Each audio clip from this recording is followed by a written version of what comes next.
स्वागत है आप सभी का एक बार फिर से ATG क्लासेस में। यह वीडियो उन सभी दोस्तों, उन सभी भाई बहनों, उन सभी साथियों के लिए इम्पॉर्टेंट है जो इस बार एग्ज़ाम दे रहे हैं सीटेट का। सीटेट का जो पर्यावरण विषय है उसमें जो क्वेश्चन पूछे जाते हैं वह कहाँ से पूछे जाते हैं। तो जो 15 नंबर का पोर्शन है वह तो पूछा जाता है हमारे पैडागोजी से, और पैडागोजी के बाद जो बचता है 15 नंबर, उसमें जो क्वेश्चन पूछे जाते हैं वह कहाँ से पूछे जाते हैं। तो वह क्वेश्चन बनते हैं NCERT की किताबों से। यानी कि NCERT की किताबें, वो भी कौन से क्लास की, यदि हम प्राइमरी का एग्ज़ाम देने जा रहे हैं तो वह किताबें हमें चाहिए कक्षा 3, 4 और 5 की किताबें। उन किताबों में जो पॉइंट दिए होते हैं, जैसे दिए होते हैं सेम वैसे ही पॉइंट पूछ लिए जाते हैं। जैसे जितनी विशेषताएं उनसे संबंधित दी होती हैं उन सभी को एक क्वेश्चन में पूछ लिया जाता है।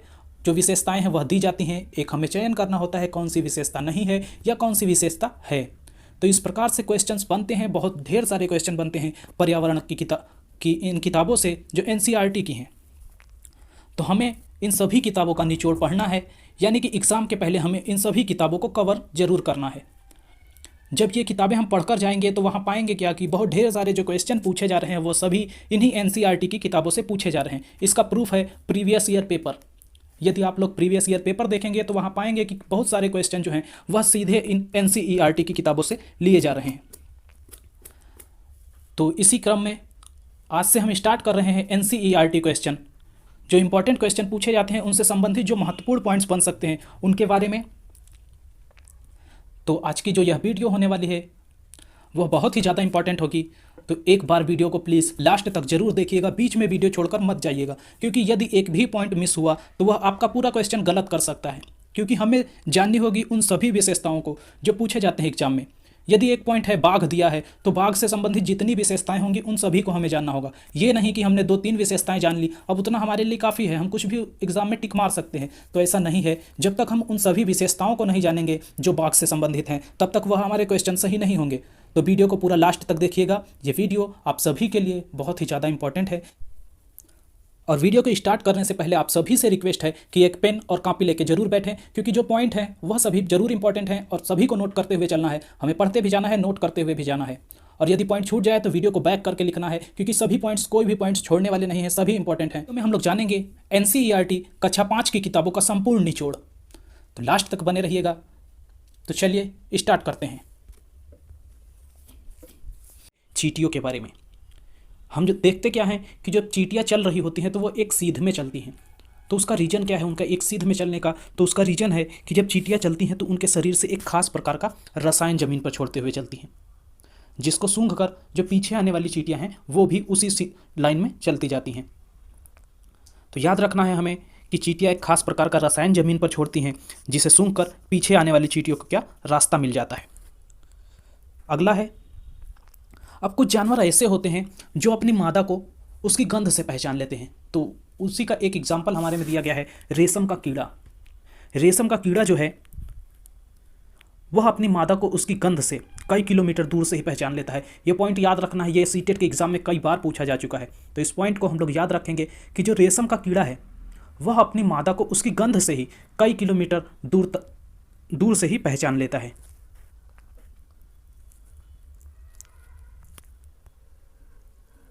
अब आता है मच्छर। मच्छर के बारे में जानेंगे। मच्छर क्या होता है कि जब हम रात में सो रहे होते हैं तो हमारे कानों के पास भिनभिनाहट करता है। मान लो यदि कमरे में लाइट नहीं है तो मच्छर हमें पहचान कैसे लेता है या कैसे जान जाता है हम कहाँ बैठे हुए हैं? तो हमारी स्थिति का पता उसे कैसे चलता है? तो मच्छर शरीर की गंध, खासकर तलवे और शरीर की गर्मी के कारण हमें ढूंढ लेता है। यानी अंधेरे में भी मच्छर हमें कैसे ढूंढ लेता है? तो वह हमारे शरीर की गंध और खासकर जो हमारे तलवे की गंध होती है उसकी वजह से जो है हमें मच्छर ढूंढ लेता है रात में भी। नेक्स्ट है कुत्ता। तो कुत्ते के बारे में तो लगभग सभी लोग जानते हैं कि कुत्ता जो है, एक कुत्ता दूसरे कुत्ते को उसकी मलमूत्र की गंध से जान लेता है कि उसके इलाके में बाहर का कुत्ता आया था। तो ये पॉइंट तो सभी लोग जानते होंगे। अगला है, ये जो सभी पॉइंट्स हैं ये लगभग जानते तो सभी लोग हैं, लेकिन थोड़ी सी गलती की वजह से क्या होता है कि हमारा जो सरल आसान क्वेश्चन है वो गलत हो जाते हैं। तो वो नहीं करना है, वीडियो को पूरे लास्ट तक देखना है। और यदि आप नए हैं वीडियो पर और अभी तक आपने चैनल को सब्सक्राइब नहीं किया है तो प्लीज़ चैनल को लाइक, शेयर और सब्सक्राइब जरूर करें। तो हम बात करते हैं पक्षियों के बारे में। तो ज़्यादातर पक्षी एक समय में 2 अलग अलग चीज़ों पर नज़र डालते हैं। यानी पक्षियों की विशेषता क्या होती है कि पक्षी की जो आँखें होती हैं वो सिर के दोनों साइड में होती हैं। तो इसकी वजह से क्या होता है कि वो दो अलग अलग चीज़ों पे एक ही साथ नज़र डाल सकते हैं। जब ये बिल्कुल सामने देखते हैं तब इनकी दोनों आंखें एक ही चीज़ पर होती हैं, यानी कि जब ये सामने देखते हैं तो इनकी दोनों आंखें क्या होती हैं, एक ही चीज़ पर होती हैं। कई पक्षी अपनी गर्दन ज़्यादा हिलाते हैं क्योंकि ज़्यादातर पक्षियों की आंखों की, और नेक्स्ट पॉइंट है कि कई पक्षी अपनी गर्दन ज़्यादा हिलाते हैं क्योंकि ज़्यादातर पक्षियों के आंखों की पुतली घूम नहीं सकती। होता क्या है कि पक्षी हम देखते हैं, जब भी हम पक्षियों को देखते हैं वो अपनी गर्दन बहुत ज़्यादा हिलाया करते हैं। ऐसा क्यों होता है? क्योंकि उनके जो आंखों की पुतली होती है वह घूम नहीं सकती, तो वह इधर उधर देखने के लिए अपने सिर को हिलाते रहते हैं, तो वे अपनी गर्दन घुमाकर ही आसपास देखते हैं। तो ये पॉइंट भी हमारा क्लियर हो गया। अब एक नोट पॉइंट दिया हुआ है कि पक्षी जब दोनों आंखें एक ही चीज़ पर केंद्रित करते हैं तो उन्हें चीज़ की दूरी का एहसास होता है। यानी जब पक्षी अपनी दोनों आंखें एक ही चीज़ पर केंद्रित किए होता है तब उसे पता चलता है कि वस्तु हमसे कितनी दूर है, और जब अलग अलग चीज़ों पर केंद्रित करते हैं तो उनका देखने का जो दायरा है वह बढ़ जाता है। चलिए नेक्स्ट पॉइंट, तो ये तो हमने पढ़ लिया। अब एक क्वेश्चन गिद्ध, चील और बाज से पूछा जाता है। ये हर बार एग्जाम में, लगभग बहुत ही बार क्या हुआ है कि सीटेट के एग्जाम में ये क्वेश्चन पूछा गया है कि गिद्ध, चील और बाज जैसे पक्षी हमसे कितने गुना, तो याद रखिएगा ये 4 गुना अधिक हमसे देख सकते हैं। ये जरूर याद रखिएगा कितने गुना, तो वह 4 गुना है। कौन कौन से? चील, बाज और गिद्ध जैसे पक्षी हमसे 4 गुना ज़्यादा दूर तक देख सकते हैं। एक नोट पॉइंट है कि जो चीज़ें हमें 2 मीटर की दूरी से दिखाई नहीं पड़ती हैं वही चीज़ ये पक्षी कितने 8 मीटर की दूरी से देख लेते हैं। ये एग्जाम्पल पूछ लिया जाता है कि जो चीज़ें हम 2 मीटर की दूरी से नहीं देख पाते वही चीज़ 8 मीटर की दूरी से किन पक्षियों को दिखाई पड़ती है। तो याद रखना है गिद्ध, चील और बाज। नेक्स्ट है, दिन में जागने वाले जानवर जो हैं वह कुछ रंग देख पाते हैं। यानी जो जानवर दिन में जाग रहे होते हैं वह कुछ रंगों की पहचान कर लेते हैं, उन्हें कुछ रंग तो दिखाई देते हैं। लेकिन जो रात में जागने वाले जानवर हैं हर चीज़ को सफ़ेद और काली ही देखते हैं। यानी जो रात में जितने भी जानवर जागते हैं उन्हें हर चीज़ जो है कैसी दिखाई देती है, ब्लैक एंड वाइट में दिखाई देती है, यानी कि सफ़ेद और काली ही हर चीज़ को वो देखते हैं। नेक्स्ट, ये सभी लोग जानते हैं कि सांप के बाहरी कान नहीं होते, ज़मीन पर हुए कंपन को ही सुन पाता है वह। नेक्स्ट है, जंगल में ऊंचे पेड़ पर बैठा लंगूर, जो लंगूर होता है वह ऊंचे पेड़ पर बैठा जब कोई मुसीबत अपनी ओर आते हुए देखता है तो एक खास आवाज़ निकालकर अपने साथियों को संदेश देता है। नोट पॉइंट एक है कि कुछ पक्षी अलग अलग खतरों के लिए अलग अलग आवाज़ें निकालते हैं। जैसे हम अलग अलग व्यक्तियों को बताना है तो हम अलग अलग नाम से बुलाते हैं, वैसे ही पक्षियों में क्या होता है कि वे उड़कर जो आने वाले दुश्मन हैं उनके लिए एक प्रकार की आवाज़ निकालते हैं, और जो ज़मीन पर चलकर आने वाले हैं उनके लिए दूसरी तरह की आवाज़ निकालते हैं। तो जैसा दुश्मन वैसे उनकी आवाज़ बदल जाती है। नेक्स्ट है, मछलियाँ खतरे की चेतावनी एक दूसरे को तरंगों के माध्यम से देती हैं। डॉल्फिन भी अलग अलग तरह की आवाज़ निकालकर एक दूसरे से बातचीत करती हैं। अब जो आता है पॉइंट वो बहुत ही ज़्यादा इंपॉर्टेंट है, स्लॉथ के बारे में। स्लॉथ क्या है? ये भालू जैसा दिखता है लेकिन भालू नहीं है।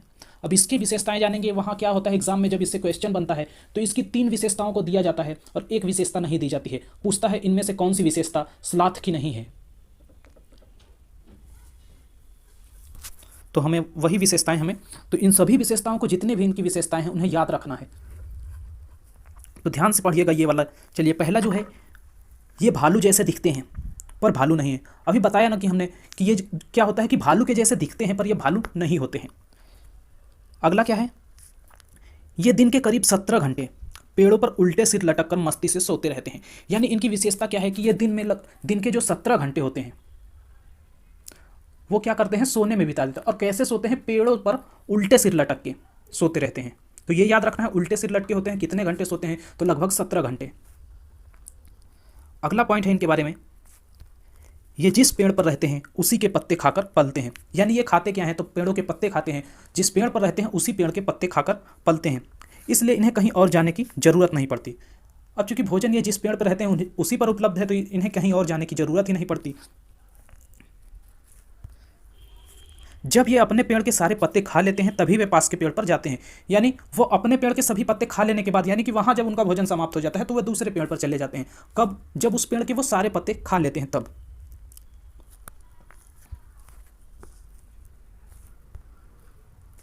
लगभग 40 वर्ष के अपने पूरे जीवन काल में, इनका जीवन काल क्या होता है, लगभग 40 वर्ष का होता है। तो लगभग 40 वर्ष के अपने पूरे जीवन काल में ये मुश्किल से 8 पेड़ों पर ही घूमने की तकलीफ उठाते हैं, यानी कि ये बहुत आलसी जानवर होता है। पूरे 40 वर्ष का लगभग जीवन काल इसका है, उसमें ये क्या केवल 8 पेड़ों पर ही घूम सकता है। और नेक्स्ट है, सप्ताह में एक बार ही शौच करने के लिए पेड़ से नीचे उतरते हैं, यानी ये पेड़ से नीचे कब उतरता है, जब इसे शौच करना होता है, और कितने दिनों बाद, लगभग सप्ताह में 1 दिन उतरता है। नेक्स्ट है, कुछ जानवर किसी खास मौसम में लंबी गहरी निद्रा में चले जाते हैं, लंबी भी इतनी कि कई महीनों तक फिर दिखाई नहीं देते हैं। यानी कुछ जानवर होता क्या है कि जैसे ही सर्दियों का मौसम आता है वह शीत निद्रा में चले जाते हैं और पूरे सर्दी भर वो नहीं दिखाई देते हैं। फिर जब गर्मी की शुरुआत होती है तो वो दिखाई देने लगते हैं, जैसे छिपकलियाँ। तो छिपकली क्या होता है, जब सर्दी का मौसम आता है तो सभी छिपकलियाँ छिप जाती हैं और गर्मी के मौसम में वह पुनः दिखाई देने लगती हैं। और अब जानेंगे सबसे मेन पॉइंट बाघ का। बाघ से क्वेश्चन तो बनता जरूर है सीटेट एग्जाम में, और बाकी सभी विशेषताओं को हमें ध्यान रखना है। याद रखना है कि जितने भी जानवर की हम विशेषताएं पढ़ेंगे तो उससे संबंधित एक पॉइंट हमें नहीं याद रखना है कि यदि बाघ का वर्णन है तो बाघ दे दिया और हम याद कर लिए कि हाँ इसमें बाघ के बारे में दिया गया है। तो केवल हमें यही याद नहीं रखना है, उसके बारे में जितनी विशेषताएं हैं एनसीईआरटी में जो दी गई हैं वो सभी हमें याद रखना है, क्योंकि जब क्वेश्चन बनता है तो उनमें से 2 या 3 विशेषताएं दी जाती हैं और फिर पूछता है इनमें से कौन सी विशेषता इसकी नहीं है। तो चलिए जानेंगे हम बाघ के बारे में। तो बाघ अंधेरे में हमसे 6 गुना बेहतर देख पाता है। तो याद रखिएगा, बाघ अंधेरे में हमसे कितना गुना, तो 6 गुना बेहतर देख सकता है। यह पॉइंट याद रखिएगा, 6 गुना बेहतर देख सकता है। नेक्स्ट पॉइंट जो है बाघों के बारे में महत्वपूर्ण, वह है बाघ की मूछें। जो बाघ की मूछें होती हैं वह क्या करती हैं, हवा में हुए कंपन को भांप लेती हैं। यानी उनकी मूछें क्या करती हैं, जो हवा में कंपन होता है उसे भांप लेती हैं, उसे शिकार की बिल्कुल सही स्थिति का पता चल जाता है। इससे इन्हें अंधेरे में रास्ता ढूंढने में भी मदद मिलती है। यानी मूंछों का काम क्या है कि हवा में जो कंपन होता है उसको भांप लेते हैं, जिससे उन्हें शिकार की सही स्थिति का पता लग जाता है। इससे और क्या फ़ायदा है इन्हें कि अंधेरे में रास्ता ढूंढने में मदद मिलती है। नेक्स्ट है, बाघ अपने इलाके में मूत्र करके अपनी गंध छोड़ देते हैं या छोड़ जाते हैं। यह इलाका कई किलोमीटर बड़ा हो सकता है। एक बाघ दूसरे बाघ की मूत्र की गंध को पहचान लेता है, फिर उस इलाके में घुसना है या नहीं यह तो उस बाघ की मर्जी। यानी एक बाघ क्या होता है कि दूसरे बाघ की जो मूत्र की गंध होती है उसको पहचान लेता है, और फिर पहचानने के बाद उस इलाके में घुसना है या नहीं ये तो उसके ऊपर डिपेंड करता है, क्योंकि वो जान चुका होता है कि ये दूसरे बाघ का इलाका है, हम यहाँ जाएंगे तो हमारे लिए कुछ ना कुछ खतरा जरूर है। तो इस वजह से उस इलाके में जाना है या नहीं वो उसकी खुद की मर्जी होती है। नेक्स्ट पॉइंट है, बाघ मौके के अनुसार अपनी आवाज़ बदलता रहता है। गुस्से में अलग आवाज़ और बाघिन को बुलाना हो तो अलग आवाज़, कभी कराहना तो कभी गुर्राना। यानी कि जिस प्रकार का सिचुएशन होता है वैसे ही बाघ अपनी आवाज़ को बदलता रहता है। जैसे जब वो गुस्सा है तो उसकी आवाज़ जो है वो दूसरे प्रकार की होगी, और जब बाघिन को बुलाना होता है तो उसकी आवाज़ जो होगी वह दूसरे प्रकार की होगी। और एक पॉइंट जो सबसे ज़्यादा इंपॉर्टेंट है, बाघ का गुर्राना 3 किलोमीटर दूर तक सुना जा सकता है। तो ये ध्यान रखना है कि जो बाघ है उसका गुर्राना कितने किलोमीटर दूर तक सुना जा सकता है। ये पॉइंट बहुत बार एग्जाम में पूछा है, इस पर वेरी मोस्ट इंपॉर्टेंट लगा लीजिएगा। तो बाघ का जो गुर्राना है वह 3 किलोमीटर दूर तक सुना जा सकता है। हवा में पत्तों के हिलने और शिकार के झाड़ियों में हिलने से हुई आवाज़ में अंतर को भांप लेता है। यानी अभी हमने ऊपर पढ़ा कि बाघ की जो मूछें होती हैं वह हवा में हुए कंपन को भांप लेती हैं।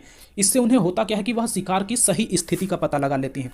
तो वैसे ही बाघ हवा में जो पत्ते हिलते हैं उनमें, और जो शिकार उनके झाड़ियों में जो पत्ते हिला रहे होते हैं उसमें जो अंतर होता है उसको वह भांप लेता है।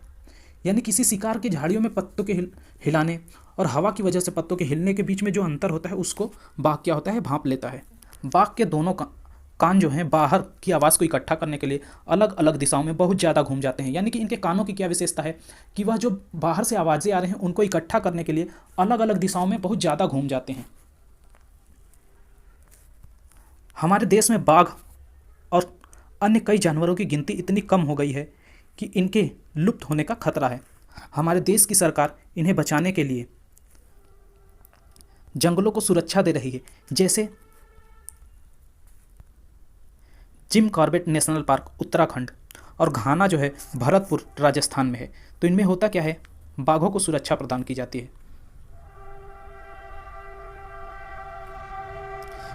जंगली जानवरों और बाघों को सुरक्षा प्रदान की जाती है। कहाँ? जिम कॉर्बेट नेशनल पार्क जो उत्तराखंड में है, और घाना है जो है भरतपुर राजस्थान में है। इन जंगलों में शिकार करना मना है, वहाँ लोग जानवरों या जंगल को कोई नुकसान नहीं पहुँचा सकते। कुछ अन्य बातें जानते हैं हम, जैसे हाथी को उसके दांत, किसको किस लिए मारा जाता है? तो हाथी को जो मारा जाता है, यानी हाथी का जो शिकार करते हैं लोग, वह क्यों करते हैं? उसके दांत के लिए। गैंडे को सींग के लिए, शेर, मगरमच्छ और सांप को उनकी खाल के लिए मार दिया जाता है। कस्तूरी हिरन जो होता है थोड़ी सी खुशबू के लिए मार दिया जाता है, यानी कस्तूरी हिरन की जो खुशबू होती है उसके लिए उसे मारा जाता है। तो हाथी को उसके दांत के लिए, गैंडे को सींग के लिए, शेर, मगरमच्छ और सांप को उसकी खाल के लिए मार दिया जाता है। कस्तूरी हिरन को थोड़ी सी खुशबू के लिए मार दिया जाता है। नेक्स्ट पॉइंट है कालबेलिया। ये एग्जाम में पूछा जा चुका है। बीन बजाने एवं सांपों को नचाने वाली एक जाति है, यानी कालबेलिया क्या है? तो बीन बजाने और सांपों को नचाने वाली एक जाति है। नागगुम्फन, ये भी पूछा जा चुका है एग्जाम में, एक प्रकार का डिजाइन। नागगुम्फन क्या है? याद रखना है, इसमें नाग लगा है तो इसका मतलब ये सांप नहीं है, ये एक प्रकार का डिजाइन है, नागगुम्फन। ऐसे डिजाइन रंगोली, कढ़ाई और दीवारों को सजाने के लिए याद रखना है कहाँ कहाँ बनाए जाते हैं? सौराष्ट्र, गुजरात और दक्षिण भारत में प्रयोग किए जाते हैं। यानी नागगुम्फन जो डिजाइन है उसका प्रयोग कहाँ कहाँ किया जाता है? तो सौराष्ट्र, गुजरात और दक्षिण भारत में। और किस वजह से किया जाता है? तो कढ़ाई और दीवारों को सजाने के लिए। नेक्स्ट, कालबेलिया लोग सांपों को अपनी बेटी की शादी में तोहफे के रूप में देते हैं। यानी कालबेलिया लोगों की और क्या विशेषताएं हैं कि ये सांपों को क्या होता है, अपनी बेटी की शादी में तोहफे के रूप में देते हैं। अगला पॉइंट है बीन, तुम्बा और खंजरी। बीन, तुम्बा, खंजरी और ढोल, इनमें से तीन, यानी कि जो तीन चीज़ें हैं, जो बीन, तुम्बा और खंजरी है, बाजे सूखी लौकी से बनाए जाते हैं। ये भी पॉइंट पूछा जा चुका है, इस वजह से इस पर इंपॉर्टेंट पहले से भी लिखा हुआ है। तो बीन, तुम्बा, खंजरी और ढोल जो हैं, इनमें से जो तीन बाजे हैं, यानी कि कौन कौन? बीन हो गया, तुम्बा हो गया और खंजरी, ये क्या बनाए जाते हैं? सूखी लौकी से बनाए जाते हैं। नेक्स्ट है, हमारे देश में केवल 4 तरह के सांप जहरीले होते हैं। यहाँ से भी क्वेश्चन बना है, कौन कौन से? नाग, करैत, दुबोया और अफाई।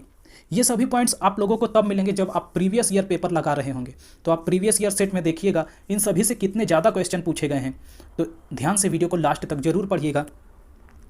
नेक्स्ट है, सांप के काटने पर हमें उसके जहर से बनी दवाई इंजेक्शन के रूप में लगाई जाती है, जिसे जहर का असर तुरंत कम हो जाता है। यह पॉइंट पूछा गया है बहुत ज़्यादा ही। सांप के जहर को खत्म करने वाली दवाई को सीरम कहा जाता है, यानी कि सांप के काटने पर जो उसके विष को कम करने के लिए जो दवाई लगाई जाती है उसे क्या कहा जाता है? सीरम कहा जाता है। यह सभी स्वास्थ्य केंद्रों पर मिलता है। कालाहांडी जिला कहाँ है? तो ये उड़ीसा में है। और यह किस वजह से प्रसिद्ध है? तो चावल के उत्पादन के लिए प्रसिद्ध है। याद रखिएगा, कालाहांडी जिला कहाँ है? तो उड़ीसा में है। और यह किसके लिए प्रसिद्ध है? चावल के उत्पादन के लिए। यहाँ से भी क्वेश्चन आया है, हमारे पेट का पाचक रस एसिड अम्ल की तरह होता है। तो ये क्वेश्चन पूछता है हमारे जो पेट का पाचक रस है वह कैसा होता है? तो याद रखिएगा, एसिड या अम्ल की तरह। मामिडी ट्रांडा यानी कि आम पापड़ आंध्र प्रदेश में कहते हैं, यानी कि आम पापड़ को जो है आंध्र प्रदेश में क्या कहा जाता है? तो मामिडी ट्रांडा कहा जाता है आंध्र प्रदेश में आम पापड़ को। नेक्स्ट बढ़ते हैं हम नेपंथीस पौधे पर। इससे भी क्वेश्चन बहुत ज़्यादा पूछे जाता है एग्जाम में। तो नेपंथीस पौधा यह पाया कहाँ जाता है? ये याद रखिएगा, ये पूछा जाता है कि यह कहाँ कहाँ पाया जाता है, या इसको और किस नाम से जानते हैं? तो यह जो पाया जाता है यह ऑस्ट्रेलिया, इंडोनेशिया और भारत के मेघालय राज्य में पाया जाता है। यानी नेपंथीज, यानी कि नेपंथीज या घटपर्णी, इसी को क्या और किस नाम से जानते हैं? घटपर्णी के नाम से जानते हैं, या इसे शिकारी पौधे के नाम से भी जाना जाता है।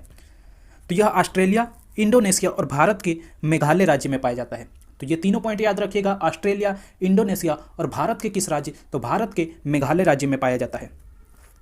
इसका आकार कैसा होता है? ये क्वेश्चन भी पूछा जाता है। तो इसका आकार लंबे घड़े के जैसा होता है, जिसके ऊपर पत्ती का ढक्कन लगा होता है। यानी ढक्कन उसका कैसा होता है? तो पत्तियों के रूप में एक ढक्कन लगा होता है, और आकार कैसा? घड़े जैसा। घड़े से खुशबू निकलती है, जिसकी वजह से कीड़े खींचे चले आते हैं और बाहर नहीं निकल पाते। तो इसे और किस नाम से जानते हैं? तो शिकारी पौधे के नाम से भी जाना जाता है। नेपंथीज या घटपर्णी के पौधे को शिकारी पौधे के नाम से भी जाना जाता है। अगला है वेलक्रो। वेलक्रो क्या है?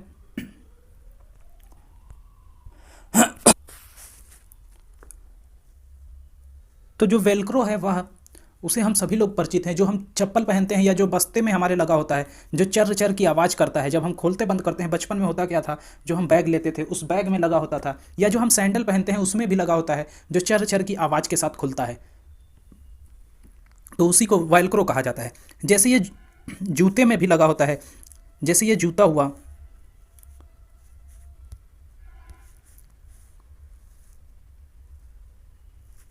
ये जूता है तो यहाँ एक पट्टे सा लगा होता है जिसमें ये ऊपर वेलक्रो लगा होता है और यहाँ उसको चिपकाने की व्यवस्था होती है। अब इस पट्टे को हम लाके यहाँ चिपका देते हैं, जिसकी वजह से जूता कायदे से पैर में हमारे फिट हो जाता है और उसको खोलने पर चर चर की आवाज़ आती है। ये बस्ते में भी लगा मिलता है, ये बस्ता हुआ हमारा, ये जो यहाँ यहाँ लगा मिलेगा। तो इसको खोलने बंद करने के लिए हम जब खोलते बंद करते हैं तो चर चर की आवाज़ आती है, तो वही वेलक्रो है। अब पूछता है इसकी खोज किसने की? तो जॉर्ज मेस्ट्रल ने की थी। इसका उपयोग कहाँ कहाँ होता है? तो बस्ते, कपड़े, जूते और पट्टे आदि में इसका उपयोग किया जाता है। कहाँ कहाँ? बस्ते, कपड़े, जूते, पट्टे आदि में इसका उपयोग किया जाता है। दो सतहों को आपस में चिपकाने के लिए और खोलने पर चर चर की आवाज़ के साथ खुलते हैं। यानी इसका प्रयोग किस लिए किया जाता है? दो सतहों को आपस में चिपकाने के लिए। चलिए नेक्स्ट, अगला है भारत में कहाँ से आए? तो मिर्ची जो है वह कहाँ से आई? दक्षिण अमेरिका से। गोभी मटर यूरोप से, सोयाबीन जो है वह चीन से, और कॉफ़ी और भिंडी अफ्रीका से। ये जो पॉइंट दिए जाते हैं ये मिलाने वाले में दिए जाते हैं। इधर चार ऑप्शन दे देंगे, ए, चार ऑप्शन जैसे ये दे दिए और फिर उसके बाद इधर मिलाने को दे दिया जाएगा। पूछेगा सही मिलाना है तो उसके लिए जो विकल्प होगा सही वो आपको लगाना है। तो ये याद रखिएगा, जो मिर्ची है वह कहाँ से आई? तो मिर्ची दक्षिण अमेरिका से, गोभी मटर यूरोप से, सोयाबीन जो है वह चीन से, और कॉफ़ी भिंडी कहाँ से? अफ्रीका से। नेक्स्ट है घड़सीसर। घड़सीसर क्या है? घड़सी जैसलमेर के राजसर यानी कि तालाब। यानी घड़सी का मतलब जो जैसलमेर के एक राजा थे जिनका नाम घड़सी था, और सर का मतलब होता है तालाब। इसका निर्माण घड़सी नामक राजा ने कराया था, इसलिए इसका नाम घड़सीसर पड़ा। यानी घड़सीसर क्या है? एक तालाब है। उसका नाम क्यों पड़ा? क्योंकि उसका निर्माण जो है घड़सी नामक राजा ने कराया था, जिस वजह से उस तालाब का नाम घड़सीसर पड़ा। नेक्स्ट है अलबरूनी। तो अलबरूनी से भी क्वेश्चन पूछा जाता है। अलबरूनी जिस देश से आए थे उस देश का नाम क्या था? उज्बेकिस्तान था। यानी जिस देश से अलबरूनी आए थे उस देश का क्या नाम था? तो उस देश का नाम उज्बेकिस्तान था। इस वीडियो में मैंने किया क्या है कि इस वीडियो में जितने भी कक्षा 5 से जो पॉइंट बन सकते थे उन सभी पॉइंट्स को जो इंक्लूड किया है, और इसके बाद भी यदि मुझे लगेगा कि कुछ पॉइंट जो है इंपॉर्टेंट है या जो छूट गए पॉइंट हैं वह क्या होगा, अगर मिले गए तो एक नेक्स्ट वीडियो में उन सबको डाल दिया जाएगा, और जो उस वीडियो का लिंक है इस वीडियो के डिस्क्रिप्शन में दे दिया जाएगा, तो आप जाके वहाँ से भी देख सकते हैं जो इसके बचे पॉइंट्स होंगे। चलिए नेक्स्ट है साझी। यानी कि साझी का मतलब होता है सबकी। अब बावड़ी क्या है? तो बावड़ी का मतलब होता है सीढ़ीदार कुआं, जिसमें पानी ऊपर खींचने के बजाय लोग खुद पानी तक पहुंच जाते थे। बावड़ी जो पहले के टाइम पे बनता था वो कैसा था? तो सीढ़ीदार कुआं था जिसे बावड़ी कहा जाता था। पुराने पानी के स्रोत कौन कौन से थे? तो तालाब थे, नौला थे, धारा और बावड़ी। ये सभी कैसे स्रोत हैं? पुराने पानी के स्रोत हैं। नेक्स्ट आता है तरुण भारत संघ। तो इसका कार्य क्या था? तालाबों की मरम्मत और नए तालाब का निर्माण। ये याद रखना है, इनका जो कार्य है वह कौन कौन सा था? तो तालाबों की मरम्मत और नए तालाब का निर्माण। दांडी यात्रा पूछता है। तो दांडी यात्रा 1930 में महात्मा गांधी और उनके सहयोगियों द्वारा की गई। प्रारंभ इसका कहाँ से हुआ? अहमदाबाद से दांडी तक नमक पर लगे कर के विरोध में। ये दांडी यात्रा क्यों की गई? तो नमक पर जो कर लगा था उसके विरोध में गांधी जी द्वारा और उनके सहयोगियों द्वारा। साबरमती आश्रम, अहमदाबाद के साबरमती आश्रम से दांडी तक।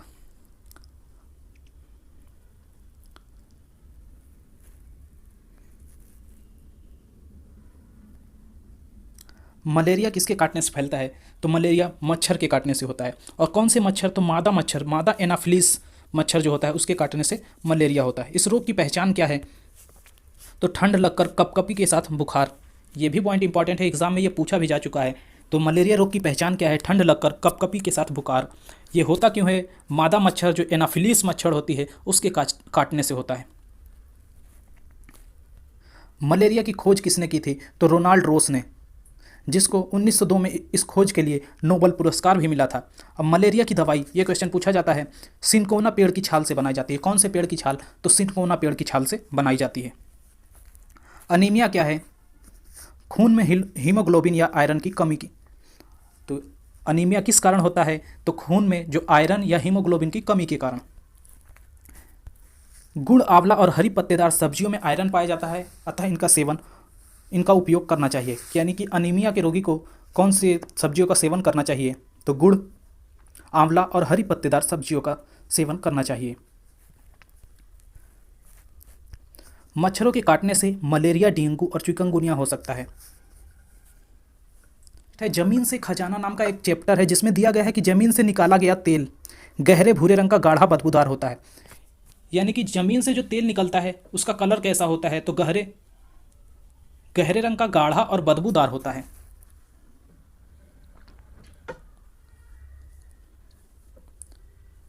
नेक्स्ट है, तेल साफ करने के लिए रिफाइनरी में भेजा जाता है।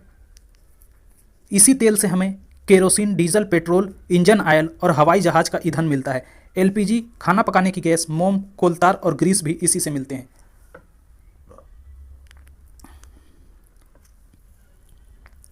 नेक्स्ट है लार्वे। लार्वे किसे कहा जाता है? तो मच्छर के छोटे बच्चों को क्या लार्वे कहा जाता है। काई क्या है? तो बराबर नमी वाले जगहों पर कुछ हरा हरा सा होता है जिसे काई, जो काई होता है एक तरह का पौधा होता है।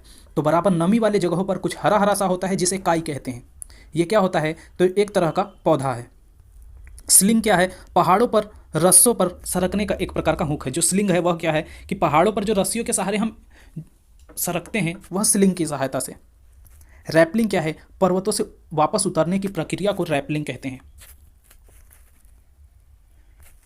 नेक्स्ट है बछेंद्री पाल के बारे में। तो बछेंद्री पाल से हमें जो पॉइंट याद रखने हैं, माउंट एवरेस्ट पर चढ़ाई करने वाली भारत एवं विश्व की 5वीं महिला। माउंट एवरेस्ट पर चढ़ाई करने वाली भारत की पहली, याद रखिएगा, भारत की पहली एवं विश्व की 5वीं महिला कौन थी? बछेंद्री पाल थी। उत्तराखंड के गढ़वाल एरिया के नाकुरी गांव में बड़ी हुई। यानी ये कहाँ रहती थी? तो उत्तराखंड के गढ़वाल एरिया जो है उसके नाकुरी गांव में।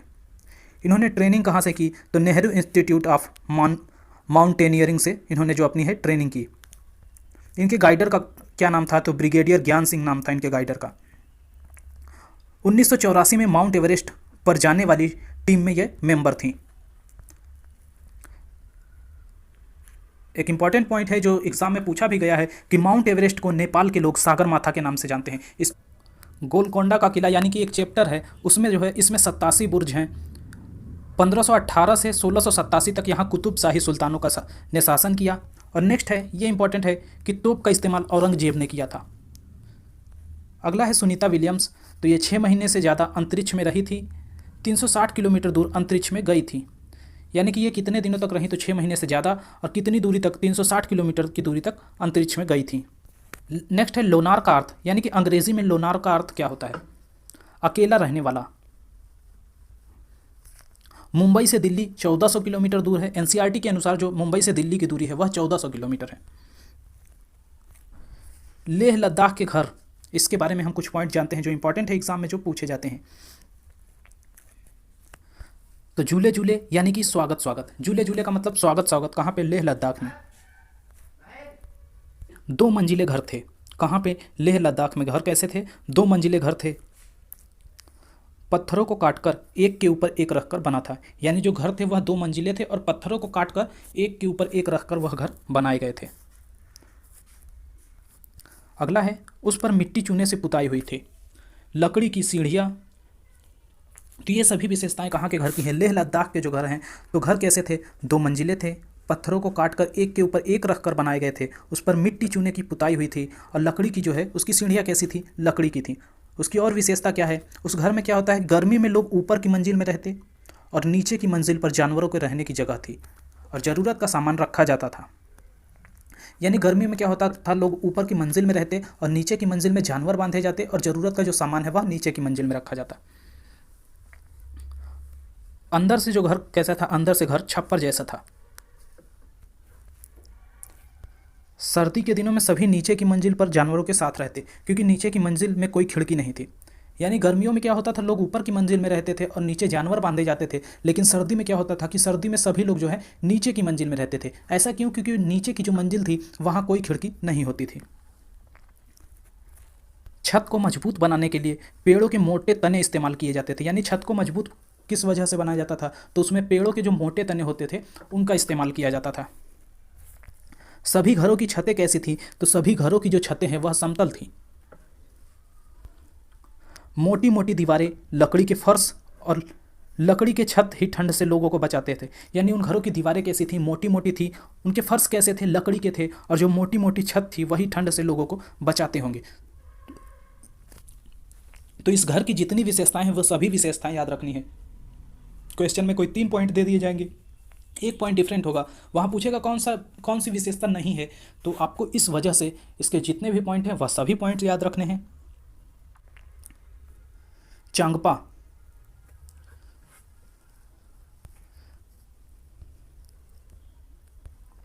तो चांगपा घुमंतू लोग हैं जो हमेशा एक ही जगह पर नहीं रहते हैं। नेक्स्ट है, अपनी भेड़ बकरियों के झुंड को लेकर पहाड़ों में हरे मैदानों की खोज में घूमते रहते हैं। यानी चांगपा कैसे लोग हैं? घुमंतू लोग हैं जो हरदम एक जगह पे नहीं रहते, वह भेड़ बकरियों के झुंड को लेकर पहाड़ों में हरे मैदानों की खोज में घूमते रहते हैं। नेक्स्ट है, इन्हें ज़रूरत का सामान जैसे दूध, मांस, टेंट के लिए चमड़ा, स्वेटर और कोट के लिए ऊन सभी कहाँ से? जानवरों से ही मिलते हैं। नेक्स्ट, इनकी सबसे बड़ी पूंजी भेड़ बकरियां ही है। जितनी भेड़ बकरियां उतना ही ऊंचा परिवार का स्तर। यानी इनके परिवार का स्तर जो है वह निर्धारित किससे होता था? तो भेड़ बकरियों की संख्या से। जितनी ज़्यादा भेड़ बकरियां होंगी परिवार का जो स्तर है उतना ही ज़्यादा ऊंचा होगा। ये खास तरह की बकरियां पालते हैं जिनके बालों से दुनिया की मशहूर पश्मीना ऊन बनाई जाती है। यानी कि इनकी बकरियां जो होती हैं खास तरह की होती हैं जिनके बालों से क्या होता है? दुनिया की मशहूर जो ऊन है पश्मीना ऊन बनाई जाती है। किनके बकरियों से? चांगपा लोग जो हैं वो पालते हैं पश्मीना बकरियों। जितनी ठंडी और ऊंची जगह होगी इन बकरियों के बाल भी उतने ज़्यादा और नरम होंगे। यानी जितनी ज़्यादा ऊंचाई होगी और जितनी ज़्यादा ठंडी होगी बकरियों के बाल भी उतने ज़्यादा और उतने ही नरम होंगे। इसलिए ये लोग इतनी ऊंचाई पर रहना पसंद करते हैं। सामान लाने ले जाने के लिए घोड़े और याक का प्रयोग करते हैं। इनके टेंट को रेबो कहते हैं। यानी इनके टेंट को क्या कहा जाता है? तो इनके टेंट को रेबो कहा जाता है। अब इनके टेंट यानी कि रेबो की कुछ विशेषताओं को हम लोग देखेंगे जो पूछे जाते हैं एग्जाम में। तो इनके टेंट कैसे होते हैं? बड़े और तिकोने होते हैं।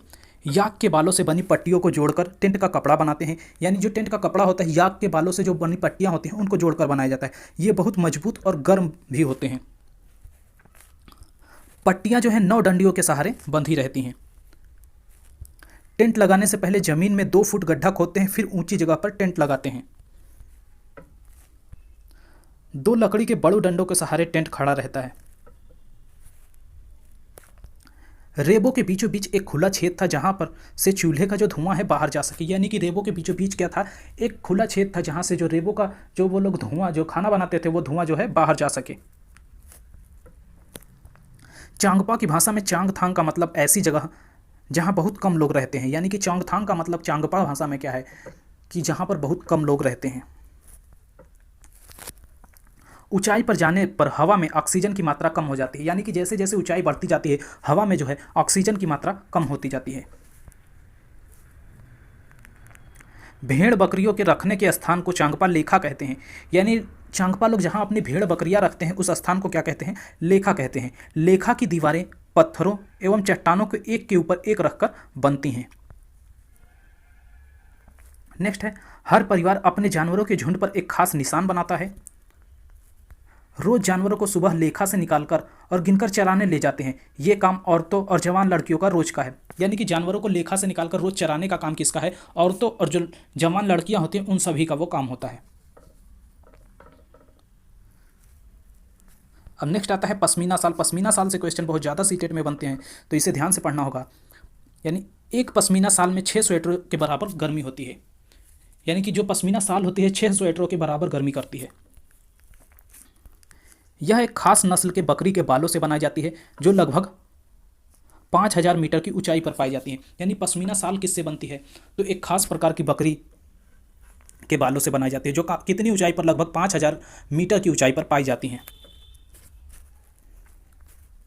सर्दी से बचने के लिए इन बकरी के शरीर पर बहुत ही बारीक और नरम बाल उगाते हैं जो गर्मी में क्या होता है, झड़ जाते हैं। उन बकरियों के शरीर पर क्या होता है, सर्दी से बचने के लिए बारीक और नरम बाल उगाते हैं जो गर्मी में झड़ जाते हैं। हमारे एक बाल की मोटाई के बराबर इन बकरियों के 6 बाल होते हैं। यानी हमारा एक बाल जितना मोटा है उतना उन बकरियों के जो 6 बाल होंगे उनकी जो मोटाई होगी और हमारे एक बाल की जो मोटाई होगी वह बराबर होगी। तो हमारे एक बाल की मोटाई के बराबर इन बकरियों के 6 बाल होते हैं। इसलिए इन बालों को मशीनों द्वारा नहीं बुना जा सकता है। यानी इतने बारीक होते हैं कि इन बालों को मशीनों द्वारा नहीं बुना जा सकता है। इनकी बुनाई हाथ से खास बुनकरों द्वारा की जाती है। 250 घंटे बुनाई कर 1 साल तैयार की जाते हैं। याद रखिएगा, ये जो घंटे हैं ये कई बार एग्जाम में पूछा गया है सीटेट के कि कितने घंटे का समय लगता है एक पश्मीना शाल को बनाने में। तो याद रखिएगा 250 घंटे।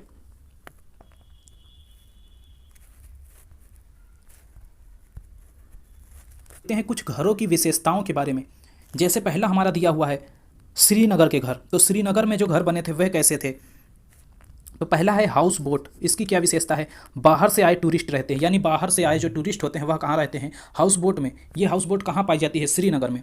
इसकी जो लंबाई होती है 80 फुट लंबी और बीच में इनकी चौड़ाई 8 से 9 फुट तक होती है।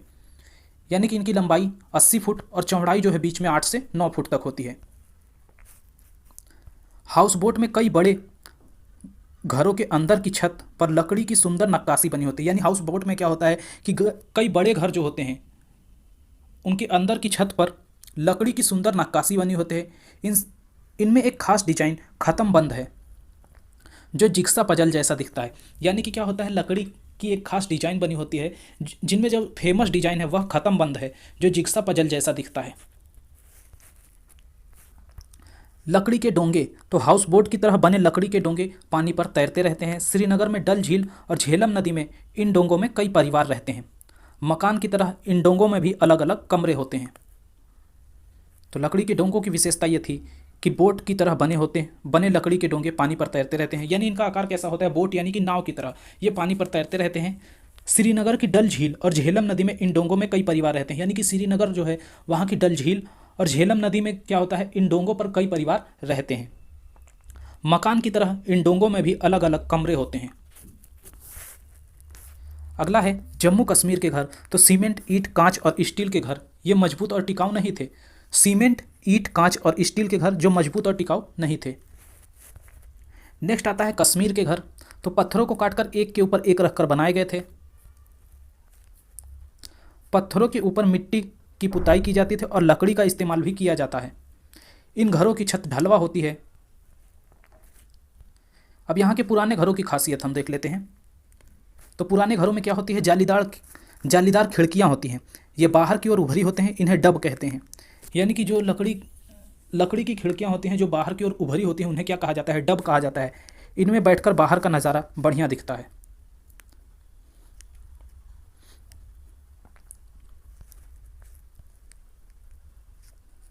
पत्थर, ईंट और लकड़ी को मिलाकर बनाना घरों के दरवाज़ों, खिड़कियों और पर डिजाइन मेहराब बने होते थे। यानी कश्मीर के घरों के दरवाजों और खिड़कियों पर जो डिजाइन बने होते थे वो क्या है? मेहराब डिजाइन बने होते थे। कश्मीर के हर गली कूंचे में दिखती एक बेकरी। यानी कि कश्मीर के जो हर गली है वहाँ एक बेकरी जरूर दिखती है। कश्मीर के लोग खाने के लिए रोटी घर में नहीं बनाते, इन दुकानों या बेकरी से ही खरीदते हैं। यानी कश्मीर में क्या होता है, हर गली में क्या होता है, एक बेकरी मिल जाती है, क्योंकि वहाँ के लोग जो है खाने के लिए रोटी घर पर नहीं बनाते, वह बेकरी से ही लेते हैं। यात्री डल झील में शिकारे में घूमते हैं। यानी कि शिकारे कहाँ होते हैं? तो डल झील में पाए जाते हैं। चमकते सितारे। कुछ चमकते सितारों का वर्णन है हमारी एनसीईआरटी की किताबों में, जिनमें से एक है अफसाना मंसूरी। ये क्या है? बास्केटबॉल खिलाड़ी हैं। नेक्स्ट है सूखी लौकी को मिट्टी से लिपकर उसमें बीज रखे जाते थे। पुराने समय में क्या होता था कि सूखी लौकी जो है उसको मिट्टी से लिपकर उसमें बीज रखे जाते थे। बीज को कीड़ों से बचाने के लिए उसमें नीम की पत्तियां बिछा डालकर रखते हैं। यानी कीड़ों से बचाने के लिए बीज को उसमें नीम की पत्तियां डालकर रखते हैं। ऊंधियूं, इसका मतलब गुजराती में ऊंधियूं का मतलब है उल्टा। और ऊंधियूं है क्या? एक प्रकार की पकी सब्जी को कहते हैं जिसे लोग मटके में पकाते हैं। यानी कि मटके में एक प्रकार की सब्जी पकाते हैं जिसे ऊंधियूं कहा जाता है। अब सूर्यमणि का वर्णन आता है, ये क्या है? ये भी एक चमकता सितारा है के बारे में। तो झूम खेती कहाँ होती है? तो मिजोरम में होती है। एक फसल काटने के बाद जमीन को कुछ समय के लिए आराम करने देते हैं, उसमें खेती नहीं करते हैं। यानी झूम खेती में क्या होता है, एक फसल काटने के बाद जमीन को कुछ टाइम के लिए वैसे ही छोड़ देते हैं, उसमें खेती नहीं करते हैं। इस जगह जो बांस या जंगल उग जाता है उसे उखाड़ते नहीं हैं, बस जला देते हैं। यह राख मिट्टी के लिए खाद का काम करती है। यानी कि जब ज़मीन को हम वैसे ही छोड़ देते हैं तो उसमें होता क्या है कि जो बांस या जंगल उग जाता है उसे उखाड़ते नहीं हैं, वैसे ही जला देते हैं, और जो राख होती है वह ज़मीन के लिए खाद का काम करती है। फिर जब खेती की बारी आती है तो खेत को जोता नहीं जाता, मिट्टी को हल्के से हिलाकर बीज छोड़ देते हैं। यानी जब खेती करना होता है तो खेत को जोता नहीं जाता है, बस मिट्टी को हल्का सा हिलाकर और उसमें बीज छोड़ दिया जाता है। एक ही खेत में अलग अलग तरह के बीज, मकई, सब्जियां, मिर्च और चावल आदि बोए जाते हैं। जो मुख्य फसल है वह क्या है? चावल। और चिराओ नाच कहाँ का है? मिज़ोरम का। तो ये इंपॉर्टेंट है, चिराओ नाच कहाँ का है? मिज़ोरम का। और झूम खेती कहाँ से संबंधित है? मिजोरम से संबंधित है। झूम खेती में जो पॉइंट्स थे उन सभी पॉइंट्स को याद रखना है, क्योंकि वो पॉइंट पूछे जाते हैं कि झूम खेती की क्या विशेषताएं हैं, वो सभी पॉइंट्स वहाँ पूछे जाते हैं। मिजोरम के लगभग 3/4 लोग जंगलों से जुड़े हैं। तो ये था NCERT पर्यावरण के कक्षा 5 की किताबों का निचोड़। तो आपको वीडियो पसंद आया तो प्लीज़ चैनल को लाइक, शेयर और सब्सक्राइब जरूर करें। मिलते हैं नेक्स्ट वीडियो में कक्षा 4 की किताबों से जो पॉइंट्स बन सकते हैं उन सभी को निचोड़ को लेकर। तो तब तक के लिए वेट कीजिए नेक्स्ट वीडियो का। धन्यवाद।